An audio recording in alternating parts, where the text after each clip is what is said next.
पुराने जमाने की बात है जब मुल्क खुरासान के दूर दराज इलाकों में खेतों की सरसराहट और खजूर के पेड़ों की छांव में जिंदगी का स्वाद कुछ और ही था। हवाओं में रेत की खुश्क महक और मिसरीलों की चहचहाट मिलकर एक ऐसा माहौल पैदा करती थीं कि इंसान अगर थोड़ी देर ठहर कर सोचे तो उसे महसूस होता कि दुनिया की हकीकत दरअसल नश्वर और तुच्छ है और जो चीज हमेशा बाकी रहने वाली है वह अल्लाह का जिक्र, उसकी स्वीकार्यता और उसके आदेश की आज्ञा पालन है। उसी दौर में एक गरीब मगर सादगी पसंद किसान मौजूद था जिसका नाम अजहरुद्दीन था। लोग उसे गांव में बस अजहर कहकर पुकारते थे। उसकी उम्र कोई 30 से 40 बरस के दरमियान रही होगी। तन में मजदूरी की थकान, आंखों में उम्मीद की चमक और दिल में अल्लाह पर यकीन की लौ हमेशा धधकती रहती थी। अजहर बचपन से ही खेतों में मशक्कत का आदी था। सूरज की पहली किरण के साथ ही उसकी आंख खुलती और वह बिना किसी शिकायत के अपने खेत की तरफ रवाना हो जाता। उसके पास कुल मिलाकर इतना ही जमीन था जितना एक छोटे से घराने के लिए किसी तरह की रोजी पैदा कर सके। लेकिन अजहर के पास घराना भी नहीं था, मगर इस तन्हाई ने उसके दिल को गुमराही या फरेबी सोच की तरफ कभी नहीं झुकाया, बल्कि वह और ज्यादा खालिस बन गया। मस्जिद की नमाज में उसका रुकू सजदा दूसरे लोगों की तरह जल्दबाजी और दिखावे वाला न था, बल्कि ठहराव, ध्यान और आदाब के साथ होता। वह इमाम की तिलावत को पूरे दिल से सुनता और जमात के बाद अक्सर मिट्टी के फर्श पर बैठकर थोड़ी देर तक अपने हाथों की लकीरों को घूरता रहता, जैसे उन पर किस्मत के नजर न आने वाले निशान तलाश कर रहा हो। खुरासान का यह इलाका उस वक्त बादशाह नसीरुद्दौला के अधिकार में था। नसीरुद्दौला एक गंभीर और ताकतवर आदमी था, सख्त मगर मामलों में न्यायप्रिय। उसके महल की ऊंची दीवारों के पीछे राज दरबार की शान और शौकत, रंग रलियां और सियासत के खेल चलते रहते। मगर कई बार वह पर्दों से निकलकर बाजारों में बिना नकाब घूमता ताकि अपनी प्रजा की हालत देख सके और उन समस्याओं से वाकिफ हो सके जो दरबार तक पहुंचते पहुंचते रूप बदल लेती थीं। उस मुल्क में अमीर और गरीब दोनों थे। अमीरों की रंगीनियां और धूमधाम देखने लायक तो थीं ही, पर गरीबों की हालत देखकर कभी कभी दिल कांप जाता। कोई नाबालिग लड़का रोजी के लिए अपना बचपन बेचता तो कोई बूढ़ा अपनी ईमानदारी। मगर उनमें कुछ लोग ऐसे भी थे जिन्हें दुनिया की फिक्र से ज्यादा आखिरत की परवाह रहती। अजहर उन्हीं में से था। अजहर के दिल में एक अजीब किस्म का सुकून बसता था। वह अपने पुराने फटे पुराने कुर्ते और ढीले पायजामे के बावजूद खुद को कभी कमतर महसूस नहीं करता। उसका खुद पर यकीन इस कदर था कि कोई बड़े से बड़ा सरदार भी अगर उसके सामने से अपनी सवारी और तामझाम के साथ गुजर जाए तो अजहर के दिल में न तो जलन पैदा होती, न तिब्बत और न ही हसरत। वह जानता था कि अल्लाह जिसे चाहे देता है और जिसे चाहे रोकता है। यही यकीन उसकी कमाई में बरकत पैदा करता था।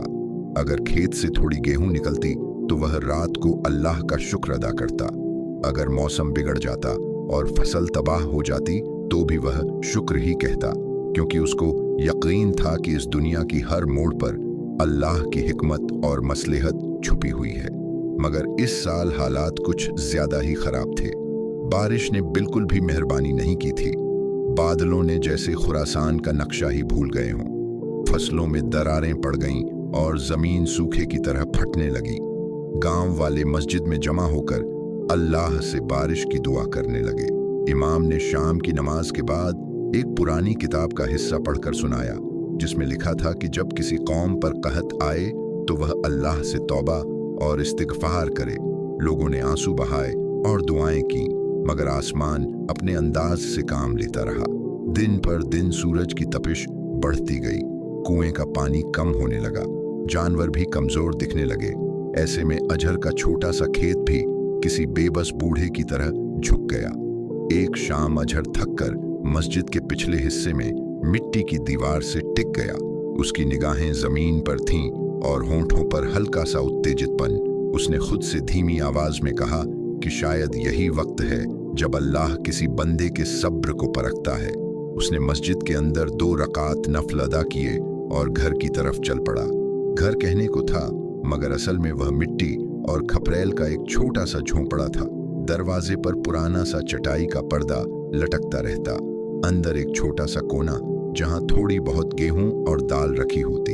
अजहर आजकल अक्सर रात में खाने को कुछ नहीं पाता तो कभी मसालों और पानी से जो कुछ पक जाए वही गनीमत समझकर खा लेता। कुछ दिनों बाद मुल्क भर में खबर फैलने लगी कि बादशाह नसीरुद्दौला अपने खास सलाहकारों के साथ पूरे सूबे का दौरा करने वाला है ताकि कहत की असल हालत को अपनी आंखों से देख सके। दरबारी उस खबर को अच्छा भी समझते थे और खतरनाक भी, क्योंकि बादशाह बहुत सख्त फैसले लेने से नहीं हिचकता था। मगर अजहर को उस खबर से ज्यादा फर्क नहीं पड़ा। उसके लिए बादशाह का आना न फिक्र की चीज था न उम्मीद की लकीर। उसका यकीन उसके बादशाह से ज्यादा उसके रब पर था। दौरान दौरान खबर की सच्चाई साबित हो गई। एक दिन दोपहर के वक्त धूल का बड़ा सा गुब्बार उठा और घोड़ों की तेज सवारी उस छोटे से इलाके से गुजरने लगी। बादशाह की सवारी, उसके साथ दरबारी, फौजी और कुछ महकमे भी थे। गांव वाले अपने झोपड़ों से निकलकर सड़क के किनारे खड़े होने लगे। कुछ जमीन पर झुक गए और कुछ हाथ जोड़कर खड़े। बादशाह सवारी पर बैठा हुआ था। उसके चेहरे पर गौरव और गंभीरता दोनों की झलक थी। वह किसी नए बच्चे की तरह नहीं घूरता, बल्कि किसी अनुभवी शासक की तरह देखता। वह लोगों की आंखों, उनके कपड़ों, उनके हालात और उनके चेहरे की थकान को पढ़ता गया। उसका काफिला धीमा हुआ। वह एक जगह पर ठहर गया। उसी वक्त अजहर खेत में कांटे चुन रहा था। उसने बादशाह की सवारी की आवाज सुनी, मगर उसने अपने हाथ का काम जारी रखा। उसकी मिट्टी से लगन ऐसी थी कि कोई भी तामझाम उसकी तवज्जो चुरा न सका। बादशाह की निगाह अचानक अजहर पर पड़ी। एक गरीब मगर यकीन से भरा किसान, जिसकी पीठ झुकी हुई थी मगर दिल सीधा। बादशाह ने अपने वजीर से पूछा कि यह कौन है। वजीर ने कहा कि यह अजहर है, अकेला आदमी, कोई घरवाला नहीं, खेती करता है और मस्जिद में अक्सर देखा जाता है। लोग इसे नेक कहते हैं और इसमें घमंड का नाम नहीं। बादशाह ने कुछ देर तक अजहर को देखा। उसे अजहर की सादगी में वह पुरानी ताकत दिखी जो बड़े बड़े राज्य खड़े करती है और बड़ी फौजों को पालती है। बादशाह ने अपनी सवारी से इशारा किया। उसके दो सिपाही आगे बढ़े और अजहर के पास पहुंचे। अजहर ने गर्दन उठाई और उनके चेहरे की तरफ देखा। उन्होंने कहा कि बादशाह तुमसे बात करना चाहता है। अजहर मुस्कुराया। वह घबराया नहीं। उसने कहा कि बादशाह चाहे न्याय करे या सवाल करे, मेरा जवाब वही होगा जो सच है। सिपाही उसे बादशाह के सामने ले आए। बादशाह ने धीमी सांस लेकर पूछा कि खेत की हालत ऐसी क्यों है। अजहर ने कहा कि बारिश का कोई नाम निशान नहीं, पानी का कुआं सूख रहा है, मगर उम्मीद अभी भी बनी हुई है और अल्लाह के खजाने खत्म नहीं होते। यह सुनकर बादशाह चुप रहा। उसके दरबारी अजहर को गौर से देखते रहे, जैसे किसी अनोखे इंसान को देख रहे हों। मगर अजहर ने न अपनी आंखें झुकाई न अपनी आवाज बदली। उसने पूछा कि क्या बादशाह ने यहाँ आकर कुछ न्याय का इरादा रखा है या यह सिर्फ द्वारा है। वजीर उसकी बात पर नाराज हुआ, मगर बादशाह ने हाथ से इशारा करके उसे खामोश किया।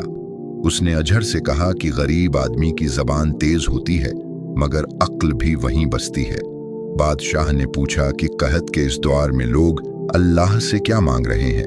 अजहर ने कहा कि लोग बारिश मांगते हैं, रोजी मांगते हैं, सेहत और औलाद मांगते हैं, मगर कुछ लोग सब्र भी मांगते हैं और सब्र सबसे कठिन दुआ है, क्योंकि अगर अल्लाह सब्र देता है तो वह समझ देता है और समझ इंसान को उन रास्तों पर ले जाती है जहां तक दुनिया की नजर नहीं पहुंचती। बादशाह यह सुनकर कुछ देर चुप रहा। फिर उसने कहा कि क्या तुम्हें मुझसे कुछ मांगना है। अजहर ने हल्की चमक के साथ कहा कि मुझे अगर मांगना ही होता तो मैं अल्लाह से मांगता, क्योंकि वही मालिक है। बादशाह को यह जवाब अच्छा भी लगा और अजीब भी। ऐसा लगा जैसे एक मामूली किसान ने उसकी बादशाही की जड़ को छू लिया हो, मगर बिना बगावत और बिना बेअदबी के, बल्कि एक अजीब यकीन और हिम्मत के साथ। काफिला फिर आगे बढ़ गया। गांव वालों ने सुना कि बादशाह शायद राजधानी लौटते वक्त फिर इसी इलाके से गुजरेगा, मगर किसी को नहीं मालूम था कि उस दिन की मुलाकात के बाद बादशाह के दिल में सवालों का एक बीज पड़ गया था। दूसरी तरफ अजहर ने उस मुलाकात को ज्यादा तवज्जो नहीं दी। वह अपने खेत की तरफ लौट आया, मगर उस रात उसकी नींद टूटती रही। वह लेटे लेटे सोचता रहा कि क्या वाकई वह जो कह गया उसकी सही ताबीर थी। कभी लगता कि बादशाह ने उसकी बात समझ ली होगी, कभी लगता कि शायद वह गुस्से में होगा, मगर फिर वह हौले से कहता, जो कुछ होता है अल्लाह की हिकमत से होता है। बादशाह भी उसी का बंदा है जैसे मैं। मुल्क में कहत जारी रहा, मवेशी मरने लगे, कुछ लोग दूर शहरों की तरफ पलायन करने लगे, मगर अजहर ने अपना खेत नहीं छोड़ा। उसने कहा था कि अगर मौत लिखी है तो इसे भी यहीं लिखी जाएगी, और अगर मोहलत लिखी है तो यही जगह उसकी गवाही देगी। एक दिन वह अपने खेत के किनारे मिट्टी को खुरच रहा था कि उसे लगा मिट्टी थोड़ी नम है। उसने मिट्टी को उठाकर देखा, वह नम थी, मगर बारिश की वजह से नहीं, शायद जमीन के गहरे हिस्से में नमी बची हुई थी। उसने उसी जमीन पर फिर हल चलाने का इरादा किया। लोगों ने उसे पागल कहा, मगर उसने कहा कि अल्लाह के दरवाजे बंद होने से पहले कोशिश बंद नहीं करनी चाहिए।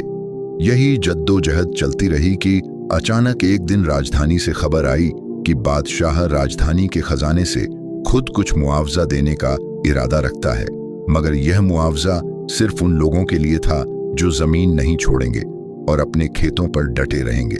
लोगों ने कहा कि इससे तो अमीरों का फायदा होगा क्योंकि गरीबों के पास जमीन कम है, मगर बादशाह ने शर्त रखी कि मुआवजा उन लोगों को दिया जाएगा जो सबसे कम जमीन के बावजूद अपनी मेहनत नहीं छोड़ते। ये सुनकर लोगों के दिमाग में सिर्फ एक ही नाम आया, अजहर। मगर अजहर ने यह सुना तो चुप रहा। बादशाह नसीरुद्दौला के फैसले की खबर धीरे धीरे पूरे सूबे में फैल रही थी। लोग अंधेरों और उम्मीदों के बीच उलझे हुए थे। कुछ कह रहे थे कि यह महज दिखावा है ताकि लोग बगावत न सोचें, और कुछ कह रहे थे कि शायद बादशाह सचमुच न्याय चाहता है। मगर अजहर जैसी शख्सियत के लिए इन बातों में से कोई भी ज्यादा अहम नहीं थी। वह न तो सियासत के खेल में यकीन रखता था और न ही अपने हालात के लिए किसी इंसानी सहारे को असली मदद समझता था। उसका सहारा वही था जो जमीन और आसमान दोनों चला रहा था। एक सुबह गांव में कुछ सरकारी अमला पहुंचा। उनके पास कागजात और महकमे के मुहरदार दस्तावेज थे। वे खेतों के किनारे किनारे घूम रहे थे, जमीन की हालत देखते, मालिकों के नाम पूछते और खेतों को नापते। लोग डरे हुए भी थे और उत्सुक भी। जब वे अजहर के खेत तक पहुंचे तो उन्होंने देखा कि खेत सूखा है, मगर उस सूखे में एक अजीब इरादा और लगन है। खेत में फसल नहीं थी, मगर मिट्टी में अब भी एक बीज जैसा नक्शा मौजूद था, इरादे का, सब्र का और उस आदमी के यकीन का जिसने इस जमीन को छोड़ा नहीं। सरकारी अमले ने अजहर से उसके नाम और नसब पूछे, उसके जमीन के हिस्से की नाप ली और फिर दस्तावेज में कुछ दर्ज किया। अजहर खड़ा होकर देखता रहा।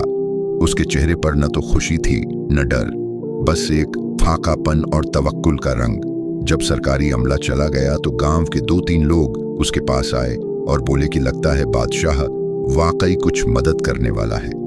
अजहर ने कहा कि मदद वही है जो अल्लाह देता है, बादशाह तो सिर्फ जरिया है। इधर दरबार में बादशाह अपने वजीरों के साथ बैठा था। महफिल में नक्शे फैले हुए थे। महकमे के अफसर अपनी रिपोर्टें पढ़ रहे थे। किसी ने कहा कि अगर मुआवजा दिया जाए तो खजाने पर बोझ पड़ेगा। किसी ने कहा कि अगर मुआवजा न दिया जाए तो कहत के मारे बगावत होने की आशंका है। बादशाह ने किसी को जवाब नहीं दिया। उसकी निगाहें किसी और मुद्दे में उलझी थीं।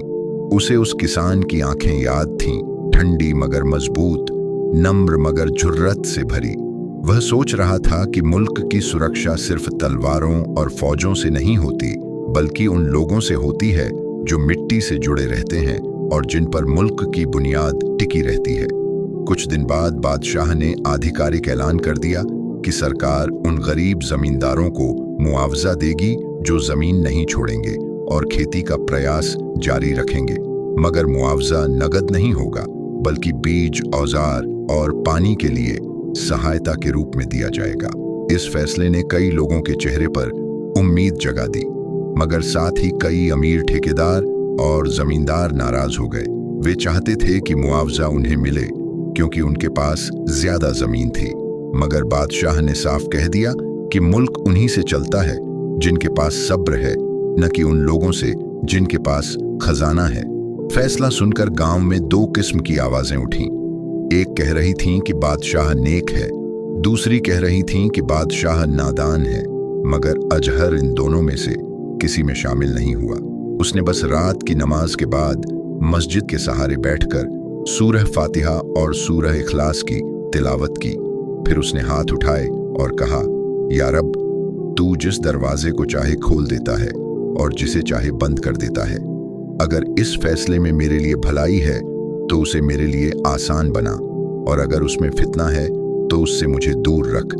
किसी को नहीं मालूम था कि इसी रात बादशाह ने भी अपने कमरे के एक सुनसान हिस्से में अपने इबादतगाह के सामने बैठकर तस्बीह घुमाई और मसले पर सोचता रहा।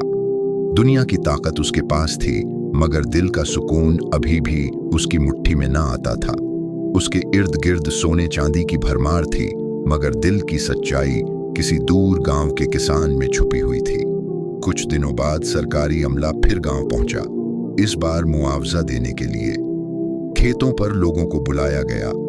अमले ने कुछ किसानों को बीज थमाए, कुछ को औजार दिए।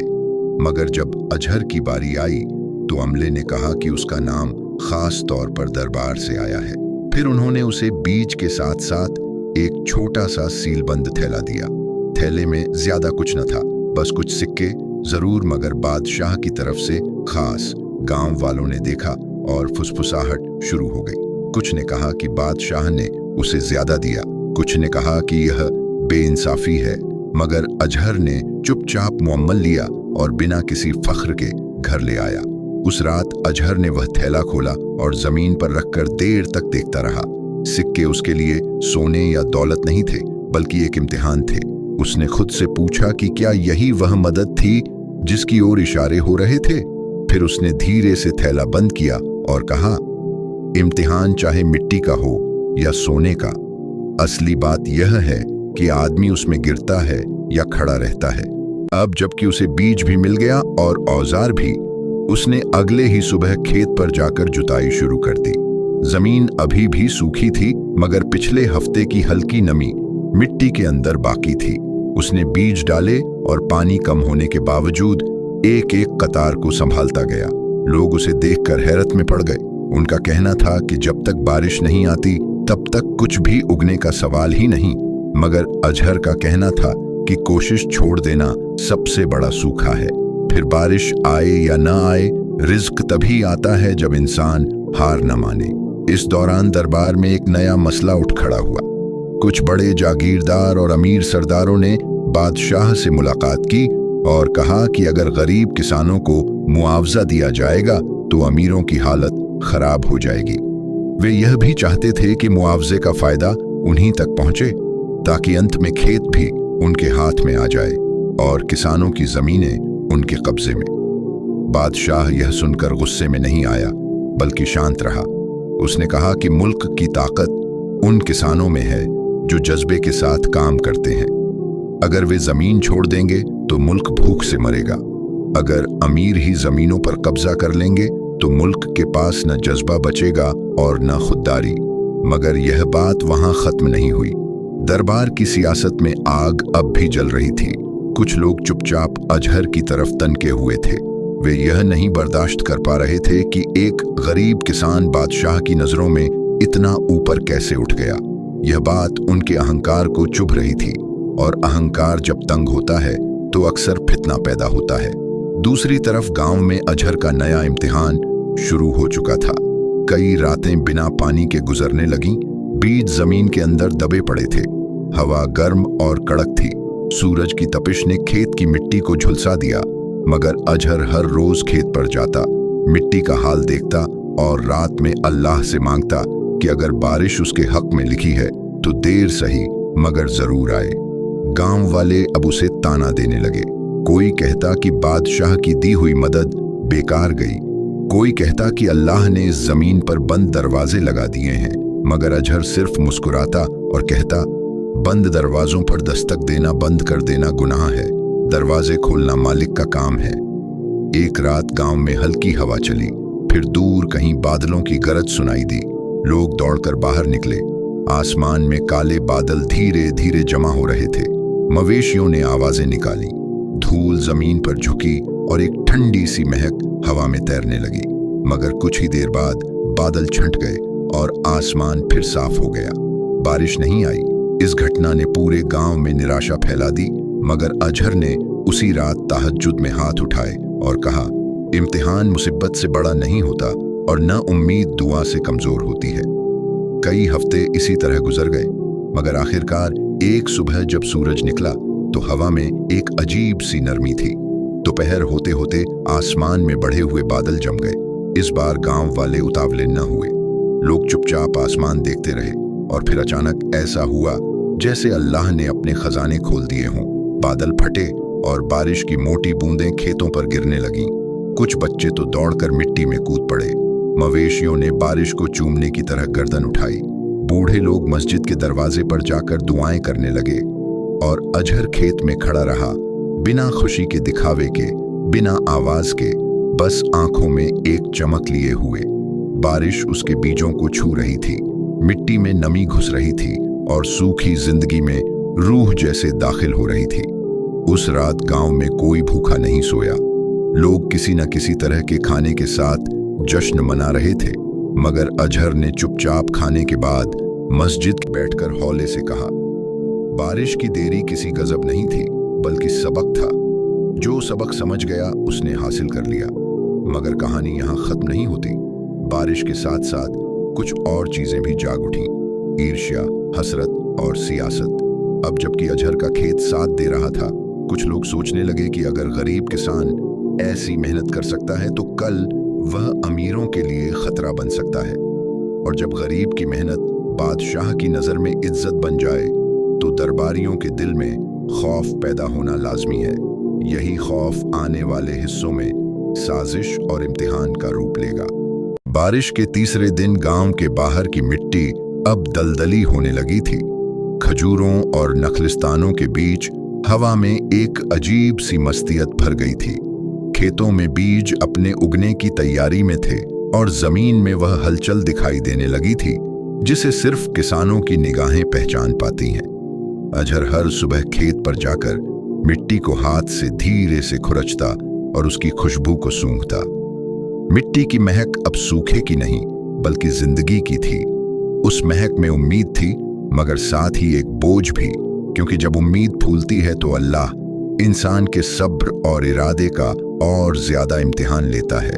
इसी दौरान राजधानी में हलचल बढ़ गई थी। बादशाह नसीरुद्दौला की नजरें अब अक्सर नक्शों पर नहीं बल्कि खुरासान के उस छोटे से गांव पर टिकती थीं। वजीरों की महफिलों में चर्चा अब सिर्फ कहत और राहत की न रही, बल्कि उस किसान की भी होने लगी जो न डरता था, न झुकता था और न अपना रब छोड़ता था। यह चर्चा दरबारियों के दिलों में जलन बन गई थी, क्योंकि दरबार में वह आदमी सबसे ताकतवर नहीं होता जिसके पास जमीन या सोना हो, बल्कि वह होता है जो बादशाह के जहन में बस जाए। और अजहर जाने अनजाने उसी मुकाम पर पहुंच गया था। एक दिन बादशाह ने अचानक दरबार को खास सलाह के लिए बुलाया। कमरे में दीवारों पर फारसी नक्काशी और रंगीन शीशों की चमक थी। वजीर, उख्ता, निगरान और माली सब पंक्तिबद्ध खड़े थे। बादशाह ने कहा कि कहत अभी खत्म नहीं हुआ। बारिश आई है, मगर यह पहली बारिश है, आखिरी नहीं। अगर जमीन अब भी देगी तो मुल्क बचेगा, और अगर नहीं देगी तो सारा काम अल्लाह के फैसले पर छोड़ना होगा। फिर उसने पूछा कि किसानों में किसकी हालत सबसे मुश्किल थी और किसने जमीन नहीं छोड़ी। अफसरों ने नामों की सूची पढ़ी, मगर जब अजहर का नाम आया तो बादशाह ने हाथ उठाकर रोक दिया। उसने कहा कि इस किसान को बुलाया जाए। वजीर ने चौंक कर पूछा कि एक गरीब किसान को दरबार में? बादशाह ने कहा कि मुल्क बेसहारा लोगों से बेमतलब सवाल नहीं करता, मुल्क उन्हीं लोगों के कंधों पर चलता है। इस आदेश ने दरबार के अमीरों के दिल में खलबली पैदा कर दी। उन्होंने सोचा कि अगर गरीब किसान को दरबार में वजूद मिल गया तो इसकी मिसाल बाकी किसानों के लिए भी बन जाएगी, और मिसाल जब बनती है तो ताकत का पैमाना बदल जाता है।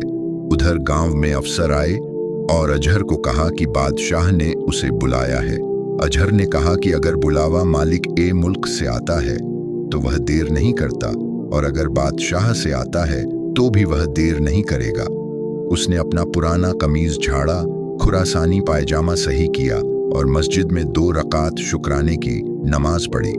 उसने दुआ की कि अगर इस बुलावे में भलाई है तो आसान हो और अगर फितना है तो उससे बचाव हो। राजधानी पहुंचने में 2 दिन लगे।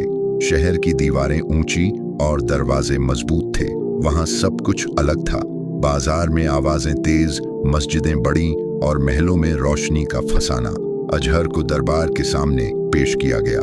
दरबार में संगमरमर के फर्श पर परछाइयां गिर रही थीं और धूप रंगीन शीशों से छनकर अलग रंग बना रही थी। अजहर ने सिर झुकाकर सलाम किया मगर घुटने नहीं टेके। बादशाह ने गौर से देखा, उसकी आंखों में अब भी वही सादगी थी जो खेत में थी। बादशाह ने पूछा कि क्या बारिश तुम्हारे खेत के लिए काफी थी?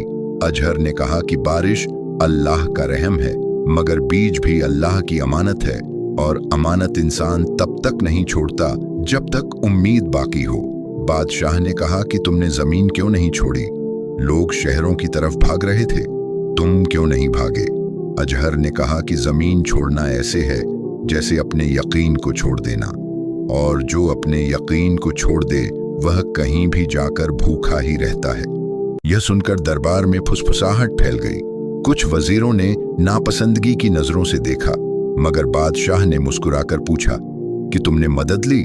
अजहर ने कहा कि मदद अल्लाह की तरफ से आई थी, थैला और बीज सिर्फ जरिया थे। फिर उसने कहा कि अगर बादशाह न भी देता तो मैं खेत न छोड़ता, और अगर बादशाह 10 गुना देता और कहता छोड़ दो तो भी मैं खेत न छोड़ता। यह बात दरबार को चुभ गई, मगर बादशाह के चेहरे पर अजीब सा ठहराव दिखाई दिया। उसने कहा कि क्या तुम जानते हो कि मैं क्यों पूछ रहा हूं? अजहर ने कहा कि शायद इसलिए कि आप मुल्क के लिए रास्ता तलाश कर रहे हैं। बादशाह ने गर्दन झुका ली। यह पहली बार था कि किसी गरीब किसान ने उससे मुल्क का मसला इस अंदाज में कहा हो कि उसमें ना शिकायत थी ना खुशामद। मगर असली फितना दरबार के बाहर नहीं, भीतर शुरू हुआ। कुछ जागीरदारों ने मिलकर गुपचुप सलाह की कि अजहर को अगर बादशाह की नजर में इज्जत मिली तो उनकी ताकत कम होगी। उन्होंने कहा कि किसान को समझाना होगा कि उसकी जगह खेत में है, दरबार में नहीं। उन्होंने 2 तरकीबें सोची, एक सियासी, एक दीनदार। पहली यह कि बादशाह को यकीन दिलाया जाए कि किसान की बातें खतरे की होंगी, क्योंकि जब किसान बोलते हैं तो भीड़ उठती है। दूसरी यह कि पीछे से अफवाह फैलाई जाए कि अजहर अब बादशाह की दी हुई दौलत से बड़ा आदमी बनना चाहता है। अफवाहें किसानों पर जल्दी असर डालती हैं, क्योंकि भूख से ज्यादा जलन उनको खाती है। दूसरी तरफ अजहर जब गांव लौटकर आया तो उसने देखा कि लोगों के चेहरे बदले हुए हैं। कुछ लोग मुस्कुरा रहे थे मगर आंखों में हिसाब था। कुछ लोग सलाम कर रहे थे मगर आवाज में तंज था। किसी ने कहा कि बादशाह से दोस्ती बढ़ रही है, किसी ने कहा कि अब यह भी अमीर बनेगा, किसी ने कहा कि खेत की मिट्टी बदल गई है। अजहर ने यह सब सुना मगर चुप रहा। उसी रात वह मस्जिद गया। इमाम अकेला बैठा था। इमाम ने कहा कि लोगों की बातें तुम्हें परेशान न करें। दुनिया हमेशा उतने ही वक्त खुश होती है जितने वक्त में किसी और को नीचा दिखा दे। अजहर ने कहा कि मुझे लोगों का नहीं, अपने नियत का डर है। अगर नियत बदल जाए तो मिट्टी भी दुश्मन हो जाती है। फिर उसने कहा कि अल्लाह ने मुझे सब्र दिया था, अब वही मुझे इख्तियार का इम्तिहान दे रहा है। इमाम ने कहा कि सब्र आसान था या इख्तियार? अजहर ने कहा कि सब्र में भूख थी मगर इख्तियार में आग है। भूख आदमी को झुकाती है मगर आग आदमी को जला देती है। अगले दिन खेत में हलचल तेज थी। बीज अब उभरने लगे थे। कुछ छोटी छोटी हरी लकीरें मिट्टी के सीने से बाहर आ रही थीं। यह नजारा चमत्कार जैसा था। गांव के बूढ़े किसानों ने कहा कि यह सहारा में ओएसिस का उगना जैसा है। मगर जहां अल्लाह ने खेत में बरकत डाली वहीं लोगों के दिलों में फितना बढ़ा। कुछ लोग बोले कि अजहर अब बादशाह की आंखों का तारा बन गया है। कुछ ने कहा कि उसका खेत अल्लाह के फजल से नहीं बल्कि दरबार के पैसे से उग रहा है। यह बातें पहले चुभी नहीं, मगर तीसरे दिन किसी ने यह अफवाह फैलाई कि बादशाह जल्द ही कुछ गरीब किसानों को राजधानी में बसाने का इरादा रखता है, और लोगों ने इसका मतलब यह निकाला कि अजहर सबसे पहले जाएगा। यह अफवाह गांव के गरीबों में आग बनकर फैल गई। किसी ने कहा कि उसके लिए जगह है, हमारे लिए नहीं। किसी ने कहा कि उसका खेत उगेगा, हमारे खेत सूखेंगे। किसी ने कहा कि बादशाह को सिर्फ एक आदमी में भलाई दिखती है, बाकी में नहीं। इसी आग के बीच असली इम्तिहान शुरू हुआ। एक शाम अजहर खेत से वापस आया तो देखा कि उसका छोटा सा झोंपड़ा खुला पड़ा है।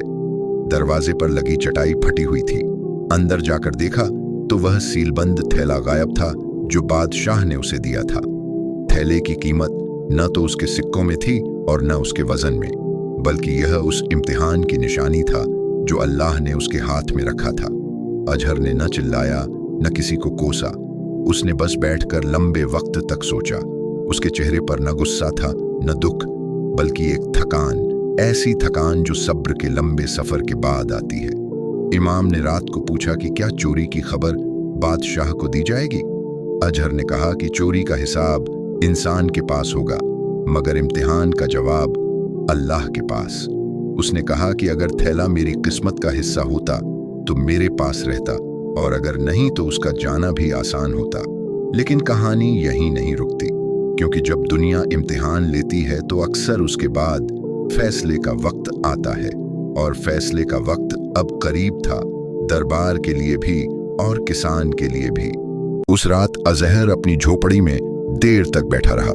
न नबीश्त थी, न धन, न कोई उपहार, पर उसके हृदय में एक अनोखी शांति थी जो उसने पहले कभी महसूस न की थी।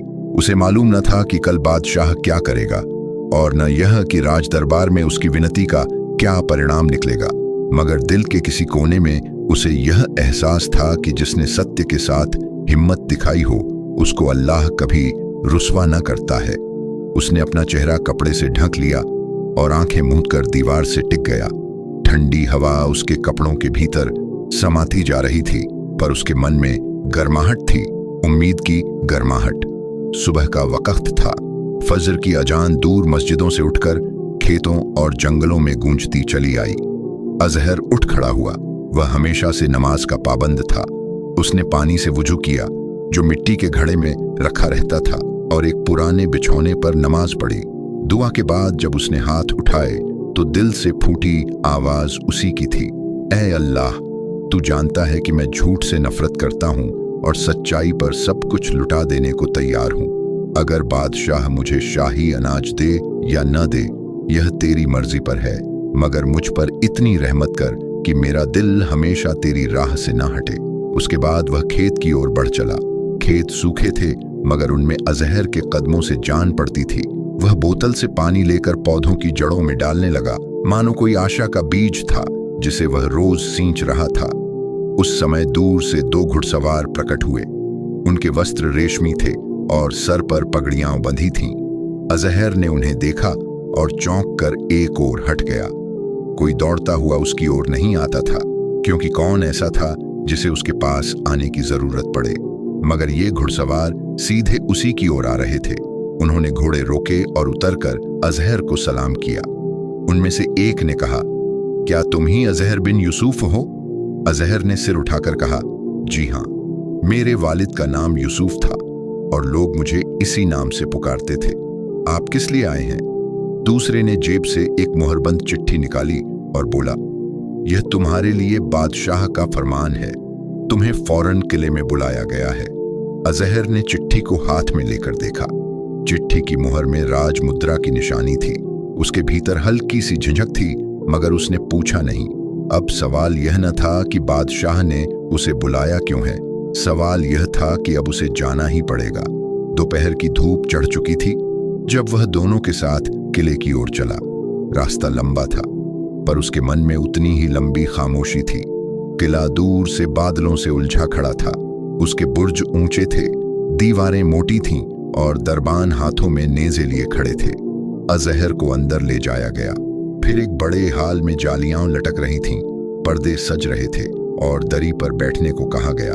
वहीं कुछ ही क्षणों बाद बादशाह खुद प्रकट हुआ। उसके कदमों में रौब था, तौर तरीकों में नजाकत और चेहरा तजुर्बे से भरा, मगर आज उसके चेहरे पर कोई गुस्सा न था, न ही अहंकार, बल्कि सोचने वाली झलक। बादशाह ने बैठते ही कहा, अजहर, कल तुमने जो बात मुझसे कही थी वह मेरे दिल में उतर गई। रात भर मुझे नींद न आई, मैं सोचता रहा कि एक गरीब किसान जिसने कभी शाही अनाज न चखा, उसने मुझे झूठ के बजाय सच क्यों सुनाया।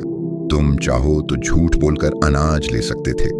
तुम्हें भूख थी, तुम्हारे पास फसल न थी और अनाज लेने का हक भी था, मगर तुमने वह अनाज न लिया क्योंकि तुमने कहा मेहनत से कमाया हुआ निवाला ही दिल को सुकून देता है। अजहर झुका रहा और कुछ न बोला। बादशाह ने आगे कहा, ए अजहर, इस दरबार में हजारों लोग आते हैं। कुछ जरूरत से आते हैं, कुछ छल से, कुछ भय से, मगर सत्य से आने वाला मुश्किल से आता है और चाहे आए भी तो पलट कर वापस चला जाता है।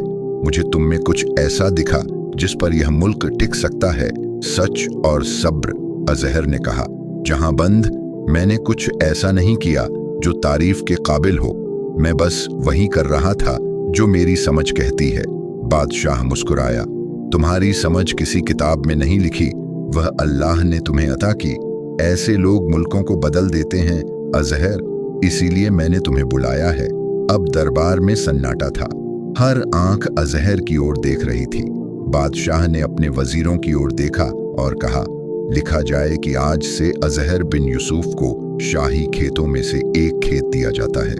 वह खेत अब उसका रहेगा और उस खेत में जो उगेगा वह उसी की मेहनत का फल होगा। न राज का हक होगा और न लोगों का। उसके अलावा उसे एक बैल और हल भी दिया जाए ताकि वह फसल बो सके। यह सुनकर वजीरों के चेहरे बदल गए। कुछ में नाराजगी थी, कुछ में हैरानी और कुछ में समझदारी, मगर किसी ने विरोध न किया क्योंकि बादशाह का हुक्म ही होता है। अजहर ने सिर उठाकर कहा, जहां बंद, मैं आपकी मेहरबानी का शुक्रगुजार हूं, मगर मैं एक बात कहना चाहता हूं। खेत मेरा हो सकता है, पर अगर अल्लाह उस खेत में जान न डाले तो मेरी मेहनत बेकार है। बादशाह ने सिर हिलाया और कहा, सही कहा, इंसान मेहनत करता है मगर सच्ची बरकत वहीं से आती है जहां से जिंदगी आई। जाओ अजहर, अपनी मेहनत से अपना कल बनाओ। अजहर ने सलाम किया और विदा हो गया, मगर जब वह किले से निकल रहा था, बादशाह की आंखें उसे जाते हुए देखती रहीं, मानो किसी पुराने नुक्ते को नए सिरे से समझ रही हों। जब अजहर अपने गांव लौटा तो लोग उसे देखते रह गए। किसी ने कहा, बादशाह ने इसे मार डाला होगा। किसी ने कहा, यह पागल हो गया है, और कुछ बोले कि इसके हाथ कुछ बड़ा आया है। मगर अजहर किसी की बात का जवाब न देता था। उसने बस कहा, समय बताएगा कि सच्चाई क्या है। उस दिन से अजहर ने शाही खेत में मेहनत शुरू कर दी। अजहर को नया खेत मिल चुका था। खेत शाही जमीन का था, मगर अब वह उसी का था। उस जमीन में पानी कम था, मिट्टी की ऊपरी परत कठोर थी और कई जगह पत्थर उभरे हुए थे। कोई अनुभवी किसान ऐसी जमीन को देखकर माथा पकड़ लेता, मगर अजहर बोझ कम होने के बजाय उसी को इज्जत समझता था। उसका मानना था कि कठिन मिट्टी में उगने वाली फसलें ही आदमी के सब्र और जान फिशानी की गवाही देती हैं। वह रोज सुबह फजर के बाद खेत में जाता, बैल को हल में जोतता और शाम को घर लौटता। बरसात कम थी, सूरज तेज, पर उसके हाथ रुकते नहीं थे। गांव वालों ने पहले मजाक उड़ाया, फिर हैरान हुए कि अकेला आदमी कैसे ऐसा बोझ उठाए बैठा है। कुछ ने तो दबी जबान में कहा कि बादशाह ने इसे खेत देकर हकीकत में मुसीबत दे दी, मगर अजहर के कानों में किसी की आवाज न घुसती थी। उसके अंदर कुछ और ही चल रहा था। उसे लगता था कि वह खेत उसके लिए सिर्फ रोटी का जरिया नहीं, बल्कि अल्लाह की दी हुई एक परीक्षा है। दिन बदलते गए। हफ्तों के बाद जब छोटा सा अंकुर फूटा तो अजहर लंबी देर तक घुटनों के बल बैठा उसे देखता रहा, जैसे अभी अभी कोई पुरानी दुआ कबूल हुई हो। हवा में नमी घुल रही थी, बादलों का रंग थोड़ा गाढ़ा हुआ और पहली बारिश ने मिट्टी की उन दरारों को भर दिया जिनमें जीवन ठहरा पड़ा था। बैल भी मानो खेत में हंसता हुआ चलता।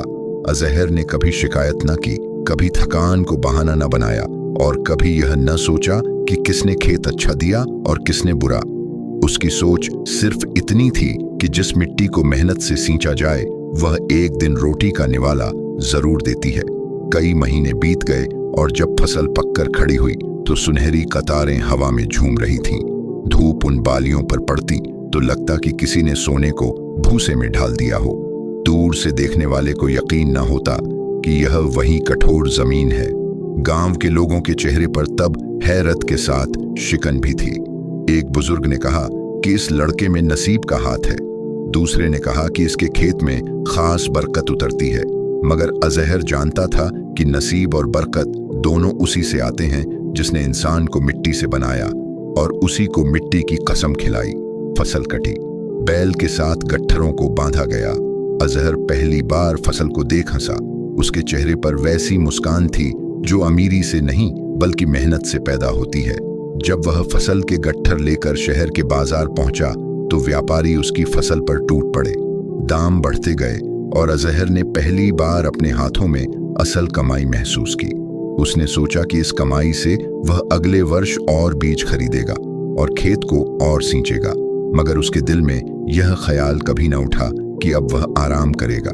उसके लिए आराम वही था जो मेहनत के बाद दिल में उतरता है। कुछ ही दिनों बाद बादशाह ने उसे फिर बुलाया। इस बार दरबार में वही लोग थे, मगर माहौल पहले जैसा न था। अब न किसी के चेहरे पर मजाक था न शक। बादशाह ने कहा, अजहर, तुम्हारी फसल बाजार में ऊंचे दामों पर बिकी।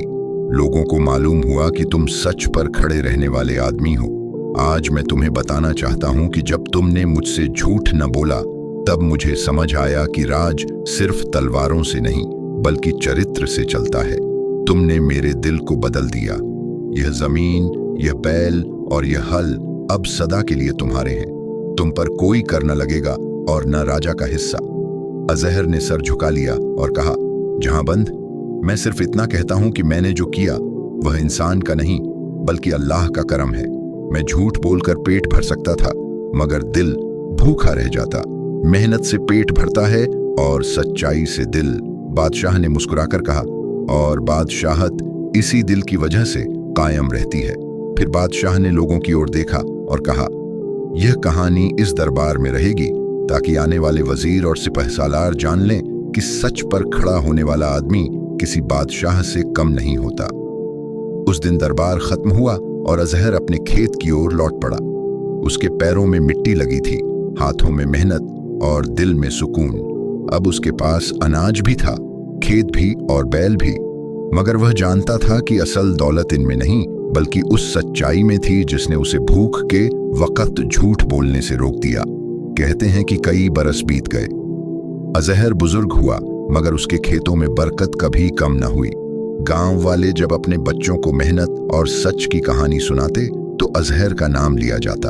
और बादशाह ने आखिरी दिनों में अपने वजीरों से कहा कि अगर इस मुल्क को सदा चलाना हो तो तलवारों से पहले दिलों को जीतना होगा। यह थी एक गरीब किसान और बादशाह की कहानी, जिसमें एक ही आदमी का सच ईंटों से बने किले को नहीं बल्कि बादशाह के दिल को बदल देता है। और जो दिल बदल दे वह दुनिया बदलने की बुनियाद रख देता है।